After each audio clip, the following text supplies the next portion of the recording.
सबसे पहले मैं साजिद तारिक साहब आपसे प्रोग्राम का आगाज करना चाहूंगी। ये ट्रम्प का माइंडसेट है क्या?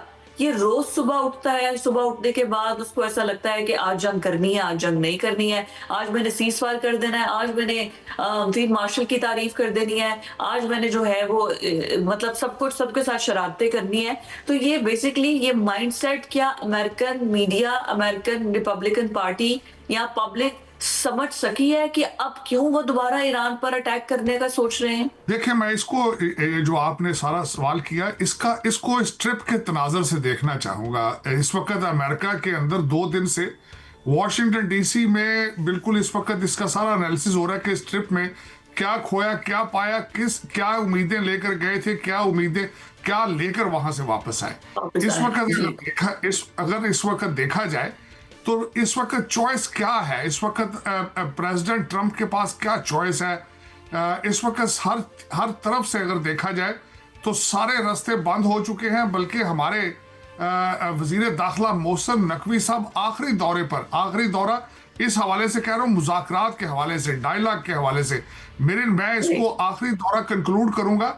और दूसरा, इस वक्त अगर देखा जाए तो इंटरनेशनल मंजरनामा क्या है। मंजरनामा ये है कि इस वक्त आबनाए हरमूज में एक ह्यूमैनिटेरियन क्राइसिस है। वहां पे 1550 जहाज और उसके बाद तकरीबन 23,000 सेलर जो जिंदगी और मौत की कश्मकश में है। बल्कि अगर अमेरिका के लेंस से हट के देखा जाए तो यूके और फ्रांस जो जिनके साथ वो दावा करते हैं कि उनके साथ 40 ममालिक उनके साथ उनके they are on board with them, उन्होंने अगले दिन 40 वज़राए खारजा की एक जूम मीटिंग भी की है। तो और इस वक्त अगर देखा जाए तो ईरान आइसोलेटेड लगता है। ईरान लगता है कि पूरी दुनिया की इंक्लूडिंग अमेरिका बात नहीं मानना चाहता। ईरान इस वक्त चाइना या तो फिर चाइना डबल गेम खेल रहा है। तो मेरे ख्याल में अगर देखा जाए तो इस दौरे के बाद इस दौरे का एक ऑब्जेक्टिव ये था। इस दौरे के 3 टीज थे, तेहरान, ताइवान और ट्रेड। और इसमें अगर देखा जाए तो 2 तो बिल्कुल टी उड़ गए, और एक टी की जो आपने बात की 500 तैयारों की बात थी, 200 तैयारे वापस लेकर वहां से आए। 30 यहां से सीईओ गए, वो भी कोई खातर खा चेंज ना ला सके। बल्कि मैं यहां पे कोट करना चाहूंगा, मैं कल सारे जरीदों को पढ़ रहा था, फॉरेन पॉलिसी मैगजीन ने कल लिखा बड़ा खूबसूरत। उन्होंने कहा कि China look more confident and happy, और वो इस दौरे को डाउन प्ले कर रहा है। राजा साहब, मैं ट्रंप की हमायत में अब आहिस्ता आहिस्ता आता जा रहा हूं। मैं ज़हनी तौर पर खिलाफ था, लेकिन बात यह है इसलिए हमायत में आता जा रहा हूं। भाई ट्रंप अब सुलह करने पर राजी है, आप उसको मौका ही नहीं दे रहे, आप उसको फेस सेविंग ही नहीं दे रहे। वो ट्रंप बेचारा क्या करे? चाइना के पास गया हूँ, भाईजान जरा फोन तो कर दो ईरान नो, उसने भी नहीं किया। भाईजान जरा आप नए हरमज तो खुला दे, वो भी नहीं खुली। हर तरफ से ये आप बोइंग तैयारों की डील जो कर ली है, ये बहुत बड़ी डील है, ठीक है, मानते हैं। एज अ कारोबारी शख्स ट्रंप बहुत बड़ा आदमी होगा, लेकिन मैं तो उसको देखता हूँ एज अ प्रेसिडेंट अमेरिका। और अमेरिका एक बड़ी कमाल बात करते हैं। अमेरिका को जिस तरह ईरान ने कुडे लाइन लगा दिया है, वो तो नवश्ता दीवार, मतलब ये तो आप तारीख में लिखा जाएगा। आपसे ये जानना चाहता हूँ कि अगर अब अमेरिका को रिलीफ ना मिले तो वो फिर जंग के अलावा उसके बेचारे के पास क्या ऑप्शन है? साजिद भाई, कोई चॉइस नहीं। मैं टोटली आपके साथ व्हाट्सएप एग्री करूंगा, कोई चॉइस नहीं है।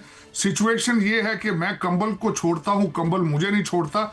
अब मैंने जिस तरह आपको अर्ज किया है कि सिचुएशन रुख बदलता नजर आ रहा है, कि ईरान अब लग रहा है कि वो जो है वो बिल्कुल अकेला, आइसोलेटेड, और वो डील नहीं करना चाहता, जंग करना चाहता है। और दूसरा, अगर उनके पॉइंट ऑफ व्यू से देखा जाए तो भट्ट साहब देखें, 45 साल जंग की तैयारियां उन्होंने की। एक कौम को, आपको पता होना चाहिए, ईरान के अंदर हर बंदा 2 साल के लिए आर्मी की ट्रेनिंग करता है।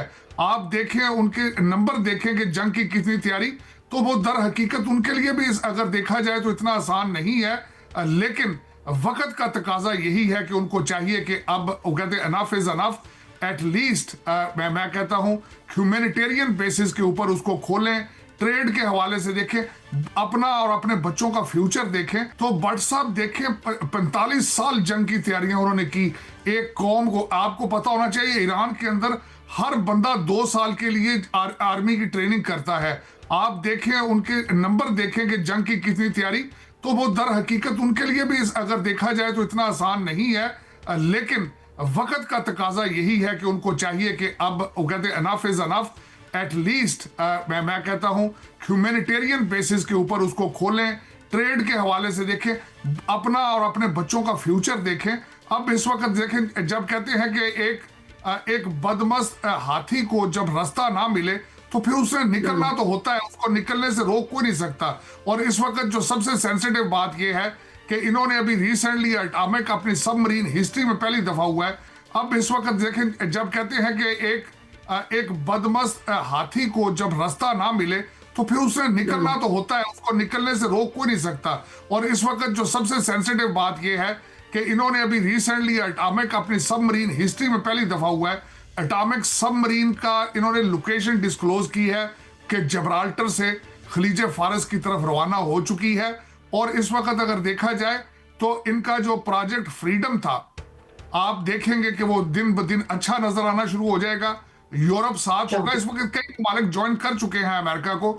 और मैं जिस तरह मैंने शुरू में अर्ज किया है, कल CNN की शाह सुर्खी थी CNN पे कि अब इसके बाद प्रेसिडेंट ट्रंप के पास क्या चॉइस है। कोई चॉइस मौजूद नहीं है सिवाय इसके हमले के, क्योंकि उसकी वजह है ईरान उनको, जिस तरह आपने खुद फरमाया, ईरान उनको फेस सेविंग नहीं दे रहा है। और जो दुनिया की लेकिन क्या तारिक साहब, फेस सेविंग तो जाहिर है हमने तो कोशिश की भी थी ना, हमने फेस सेविंग दोनों को देनी थी। पर जो आप बात कर रहे हैं कि CNN की शाह सुर्खी थी, what choice did Trump have. So choice की अगर बात करें तो क्या आपको लगता है कि attack is the only choice जो कि सिर्फ अमेरिका के पास या ट्रंप के पास है? क्योंकि उसकी पॉपुलैरिटी में कमी हो गई है, कांग्रेस उसके साथ नहीं है, अब उसको आगे मिड टर्म इलेक्शंस में जाना है, तो क्या दोबारा अटैक ऑप्शन में भी है इवन अमेरिका के लिए? देखिए, इसके बारे में जिस तरह मैंने आपको अर्ज किया है कि हिस्ट्री में पहली दफा हुआ है कि इन्होंने अपनी एटॉमिक सबमरीन की लोकेशन डिस्क्लोज की है।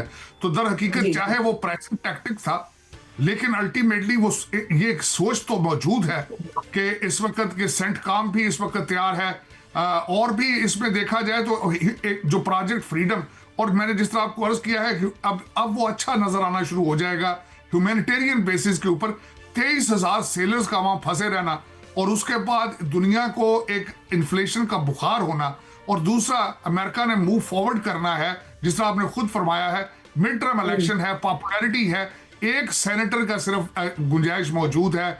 आपने देखा होगा कि पिछले दिनों 3 रिपब्लिकन सेनेटर भी जो है वो हमदर्दियां छोड़ दी उन्होंने, वो भी जंग के खिलाफ। इस वक्त ईरान की सिचुएशन इतनी अनपॉपुलर है अमेरिका के अंदर कि आप सोच नहीं सकते। लोग चाहते हैं जल्द अज जल्द इसका हल निकाला जाए, और प्रेसिडेंट ट्रंप भी खुद इस चीज का कई दफा इजहार कर चुके हैं कि अब we have to move forward. बल्कि उन्होंने तो आगे क्यूबा और कोलंबिया और दूसरे ममालिक की तैयारी कर ली आगे जाने की। लेकिन अब वो जिस तरह कहते हैं कि कंबल मुझे छोड़ नहीं रहा,